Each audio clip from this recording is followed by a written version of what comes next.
Have you ever wondered where our sense of morality and ethics originated from? This question has long been a subject of debate among philosophers, historians, and thinkers.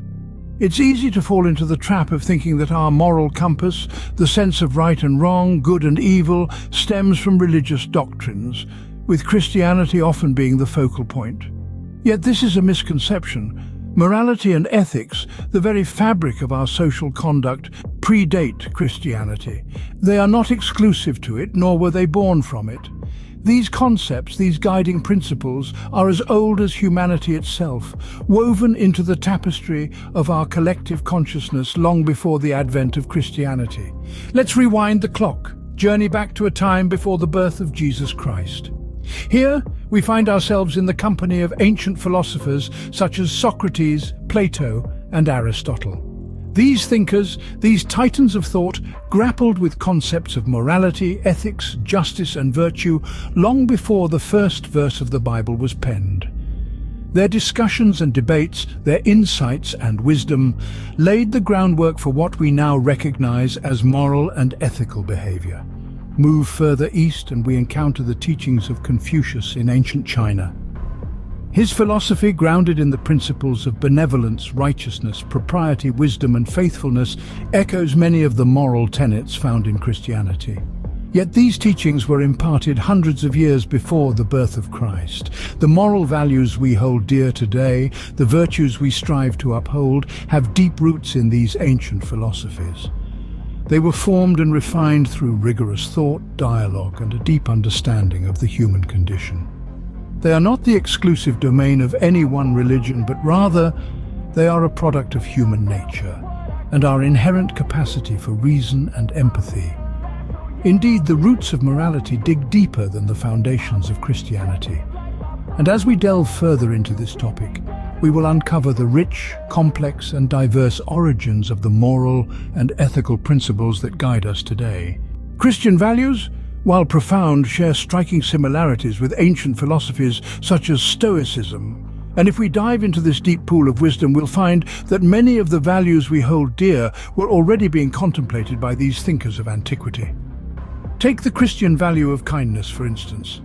It's echoed in the words of the Stoic philosopher Seneca, who said, "Wherever there is a human being, there is an opportunity for a kindness."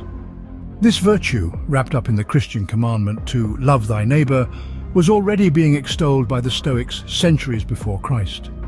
And what about forgiveness? This essential Christian virtue is mirrored in the Stoic principle of accepting the imperfections of others.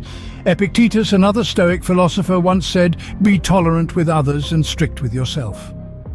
This sentiment aligns closely with the Christian teaching to forgive others their trespasses. Then there's charity, a cornerstone of Christian practice. But even here we find echoes in Stoic philosophy. Seneca, ever the advocate for virtue, said, "We should give as we would receive, cheerfully, quickly, and without hesitation, for there is no grace in a benefit that sticks to the fingers." It's almost as if he's paraphrasing the biblical verse, "Give, and it will be given to you." And it's not just Stoicism. Ancient Chinese philosophy too shares many moral commonalities with Christianity. Consider the Confucian principle of Ren, or benevolence, which promotes love and respect for all humans, a concept that mirrors the Christian commandment to love thy neighbor as thyself. In essence, these shared moral values speak to a universal truth, a common thread of humanity that transcends religious and cultural boundaries. They were not born from a single source, but rather they emerged from collective wisdom, from the shared experiences of diverse civilizations. As we can see, the threads of morality were already woven into the fabric of ancient philosophies. So the next time someone suggests that morality is the exclusive domain of any one religion, remember, our moral compass has been guided by the wisdom of the ages, long before any single doctrine claimed its ownership.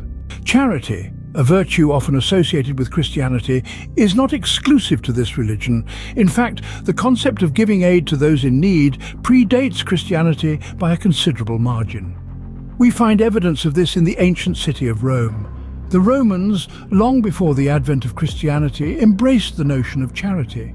They established various institutions to support the less fortunate, These included the Alimenta, a welfare program that provided food and education for orphans and children of the poor. This was not a random act of kindness by a few individuals, but a structured system funded by the state and private benefactors. Beyond these state-sponsored initiatives, individuals often took it upon themselves to contribute to the public good.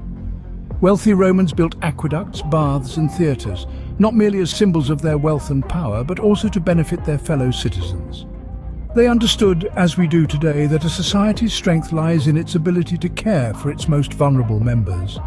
In the realm of healthcare, the Romans were pioneers as well. Hospitals known as valetudinaria were established for the sick and injured, providing care irrespective of a person's social status or wealth. So it is clear that charity, the act of giving and helping others, is not a concept born from any single belief system or era. It is a testament to our shared humanity, a universal virtue that has been part of our collective consciousness for millennia. Charity, it seems, is a universal virtue, its roots tracing back to ancient civilizations. The ancients created morals and ethics using reason, rationality, and observations of nature. This principle was the foundation of their understanding of the world and their place within it. Long before the advent of Christianity, ancient philosophers were already exploring the terrain of ethics. They believed that the natural world and human reason held the keys to understanding morality. As they observed nature, they noticed certain patterns and regularities. The sun rises and sets, the seasons change, seeds sprout, grow and bear fruit. They saw a kind of order and harmony in nature and concluded that this must also be the ideal for human life. Take the Stoics, for instance. They saw the universe as a rational, interconnected system and believed that living in accordance with nature's laws was the highest good. They advocated for virtues like wisdom, courage, justice and moderation, principles that are not only central to Christian ethics but are universally accepted values today. Similarly, Chinese philosophers such as Confucius and Lao Tzu emphasized ethical conduct, respect for others, and harmony with nature, long before the birth of Christ. Confucius once said, "Do not do to others what you do not want done to yourself," a sentiment that mirrors the Christian golden rule. These ancient thinkers didn't need divine commandments to discern right from wrong. Instead, they relied on rational thought, recognizing that actions have consequences and that treating others with kindness and fairness contributes to social harmony. In essence, they believed that our ability to reason, to reflect on our actions and their effects, is what makes us moral beings. And this, they argued, is a part of our nature, as inherent to us as our capacity to feel and to think. So the next time you hear someone claim that morality is a religious invention, remember the ancients. Remember that they found ethics not in divine commands, but in the natural world and in the rational human mind.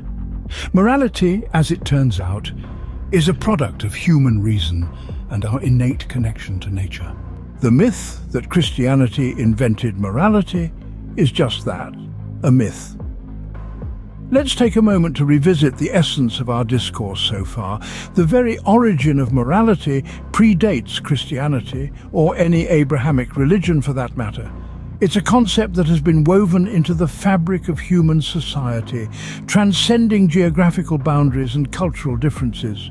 Values that are often associated with Christianity, such as compassion, humility and charity, were discussed by ancient philosophers and practiced in societies long before the advent of Christianity.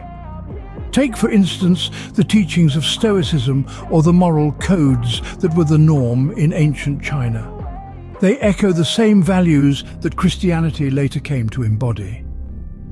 The idea of charity, often associated with the church, was not a novel concept either. Institutions in ancient Rome were already practicing this virtue. Morality and ethics are not the brainchild of a divine entity. They were conceived by the ancients through reason, rationality, and observations of nature. They are innate, a part of our very being, not dependent on our belief or disbelief in a higher power.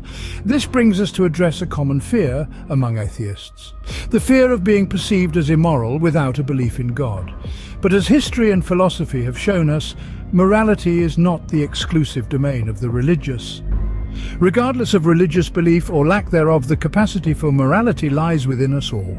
So let's never stop learning. Let's keep striving to be virtuous. Let's keep fostering our sense of morality without the tribalism religions seem to perpetuate. Let's make the world a better place together.